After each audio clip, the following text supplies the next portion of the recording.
Hi friends, welcome back to my channel, or welcome if you're new here. I'm Nicole and I like to make content on self-care books and all things cozy lifestyle. I'm really excited for today's video because we're going to be doing a fall cozy book recommendation slash TBR, and I've got all of my fall decor up. As you can see, I actually made these garlands last night and they were really easy, and I think it just adds a really nice touch of some fall spirit. And I'm also wearing a cozy sweater that I got recently. My mic is still clipped here, so I hope the audio doesn't sound too weird. There's some little flowers, and I think the colors just go perfect with the little garland that I made too. So I am in full fall spirit, even though it's actually pretty sunny outside and it's kind of warm. So I'm overheating a little bit in this sweater, but it's gonna be fine. It's gonna be okay because we've got a bunch of books that we're gonna talk about today. I'm gonna be honest, summer was my favorite season, like hands down. Summer all day, every day. But ever since I moved here to Washington, I feel like fall is quickly becoming my new favorite season. And even though I prefer warm weather, there's just something about the crisp fall air and the changing colors in the leaves on the trees. It's just so cozy and a little moody, a little romantic. It's kind of the perfect place, I think, for all fall things, whether it's cozying up with a fall book, snuggling with my dog, or just having a cozy drink. I just feel like there's no place else that is as beautiful as the Pacific Northwest in fall. But I don't know, I haven't been everywhere else in the world. So let me know where you're from and what fall is like there. Is it cold? Is it warm? Do you get to experience all 4 seasons? I actually have 8 books that I want to show you all, ranging from fantasy, a little bit of romance, contemporary fiction. Let's start with fantasy because I think I have the most fantasy books. So I think we'll just start with this one. So let's talk about The Familiar by Leigh Bardugo. So this is a book that I got a while back, actually, in one of my book of the month packages. I don't remember which month it was, but I remember opening it and thinking to myself, this book has to be read in the fall, preferably in October, maybe near Halloween. I'm not sure what it was initially, but I think it was probably just this cover because it's just so moody, especially with the really ornate lettering on here, as well as this like scorpion that's coming out of the red sleeve. So like I said, this is a fantasy, but it's more of a historical fantasy. So this book is about a young girl who works as a servant, and she has these magical powers that she kind of keeps to herself. She doesn't really want anyone finding out about them. When one day her mistress finds out that she's been hiding her magic, so she wants to use her magic to basically elevate her status. But as more people find out about her powers, she's sucked into this dangerous world of magic where she encounters these really powerful beings, one being a familiar who's like thousands of years old that she has to work with. If you're looking for something that's a little bit darker, a little bit moodier, but not quite scary, maybe still a little bit cozy, then I think you might want to look into this one. The next one that I have is The Lost Story by Meg Schaffer, and I did talk about this book in my last cozy reading vlog, but this is a book that's inspired by the Chronicles of Narnia, and there's just something really nostalgic about it that I really wanted to pick up for the fall season. So this book follows the story of 2 best friends.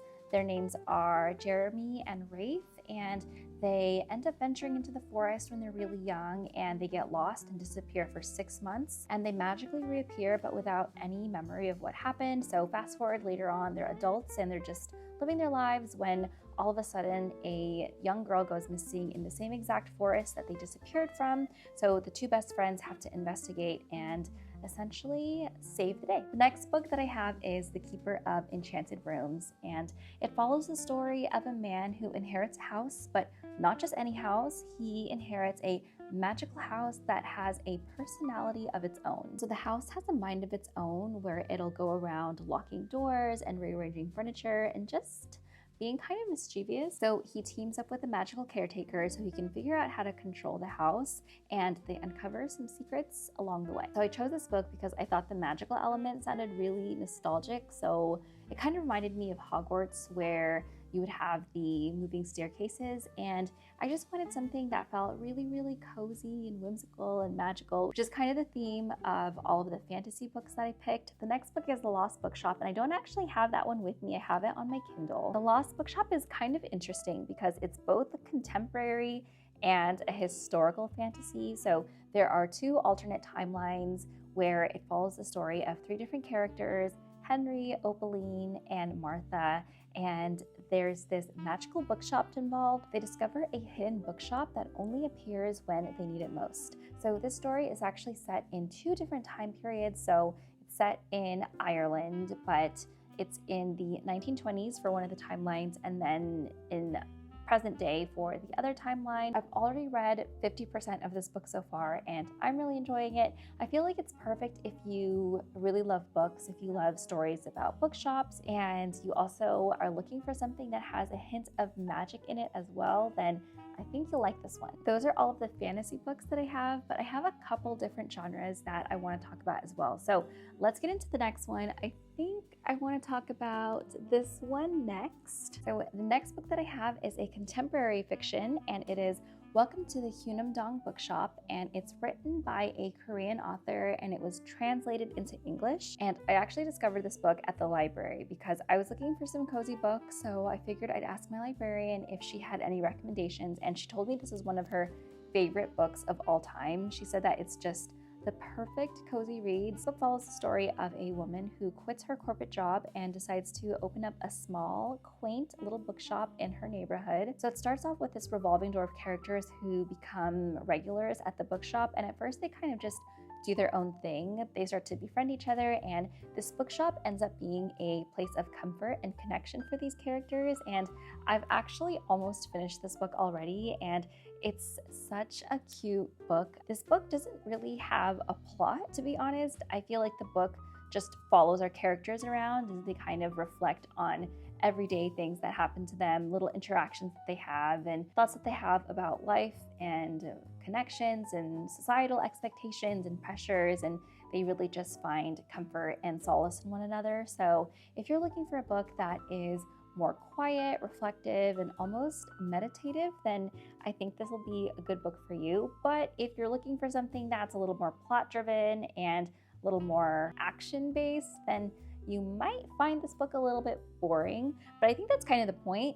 I feel like it is just a little bit boring in that nothing really happens, but I think that the draw is the conversations that the characters have and the reflections that they have really made me pause and reflect on my own life and how I relate to these things too. So I really like it so far. So if you're looking for another cozy read, I recommend checking out this one. Okay, let's get into our mysteries next. And personally, I think that mysteries are perfect for fall. I do like things that are just like a tad bit spooky, maybe a little bit paranormal, maybe a little eerie. So I went to the bookshop recently and there was an entire section of cozy mystery, and I was like, what is a cozy mystery? So the bookshop keeper actually overheard me, and she told me that a cozy mystery is basically a murder mystery story, and the setting will usually be in like a bookshop, a library, like a museum or something, and the cast of characters tend to be kind of like quirky, eccentric, and there might be a animal of some sort, like a cat. That's literally what she told me. So I was like, honestly, that sounds like my vibe. So I did look into a couple of cozy mysteries to read, and the first one is this book right here. And I really love the cover of this book. It's a little reflective because I borrowed it from the library. This is A Most Agreeable Murder, and it's a cozy mystery, but it's also like a historical mystery because this is set in Regency era in England. I really like stories that are set in the Regency era. So for example, Bridgerton is one of my favorite TV series to watch because I love the historical elements. I also love the fashion, the outfits, you know, the whole high society. So from what I've been reading about this so far, it's kind of like a mix of Bridgerton, Jane Austen. as well as Only Murders in the Building, which is a TV show with Selena Gomez and Steve Martin, I believe. It follows the story of a young woman named Beatrice who's obsessed with murder mysteries, which is just not an appropriate interest to have, especially during this time period where you're basically being judged all the time in high society and your reputation means everything. So one day she goes to a fall ball with her sisters, and one of the most eligible bachelors ends up dropping dead during the ball, and who else is on the case but none other than our gal Beatrice. I've read a couple of chapters so far, and so far Beatrice kind of reminds me of Eloise Bridgerton. So what I really love about Eloise and Beatrice so far is they don't really care that much about what other people think about them, and they want to carve out their own life path. So I feel like this is just going to be another perfect cozy read. The next mystery is this one right here, which I picked up also a couple months ago. So this is an Aardvark pick, one of the very first box that I got from Aardvark. And one of the things I love about this book so far is the cover of this book is just so beautiful. Every time I talk about this book, I feel like I mention it just because it's just, I don't know what it is. I feel like it's giving like Art Deco 1920s sort of aesthetics, and I'm here for it. So How to Solve Your Own Murder is, again, a mystery, but it's got some like paranormal elements to it as well.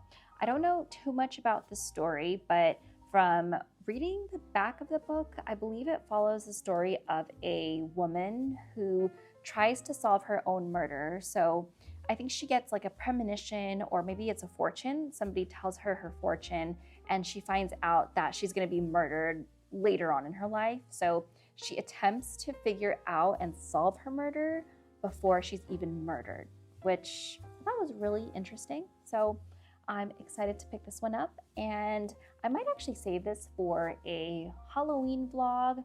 I feel like this one would be perfect, maybe along with The Familiar. So the next book that I have is The Happy Medium, and this is a paranormal romance. I also got this book from Aardvark in the same month that I got How to Solve Your Own Murder, I believe. But I think Aardvark has just been killing it with the book cover picks. These are just probably some of my favorite covers ever of any book that I've gotten from a book subscription. And I was also really intrigued by this because it's a paranormal romance. It follows the story of a medium, this lady right here, and she gets a job out on this really quaint remote farm where she has to exorcise this ghost and help this ghost pass along to the next life. And this guy right here is her love interest, who happens to own the farm. And I felt like I wanted to read a ghost story, but I'm not a fan of horror. I just wanted something that was like a little spooky, and I feel like this will be perfect because it's not scary, but it still has some paranormal aspects. So I think this will be another perfect one to read for Halloween. So I've got 3 books now that I think I'll read for Halloween, but still give off those cozy and not scary vibes, because I'm too much of a scaredy cat for the scary stuff. And that's my list of cozy fall book recommendations. So whether you're in the mood for a little bit of magic, mystery, or romance, I hope you found a book today that you might want to add to your TBR. So let me know in the comments if you have any fall book recommendations for me, or if you have any favorite fall reads that I can check out, or just what you're currently reading. I would really love to know that. Thank you so much for watching. If you liked today's video, then please like, comment, and consider subscribing to the channel so you can come and hang out. And as always, take care of yourself because you deserve it, and I'll see you in my next one. Bye.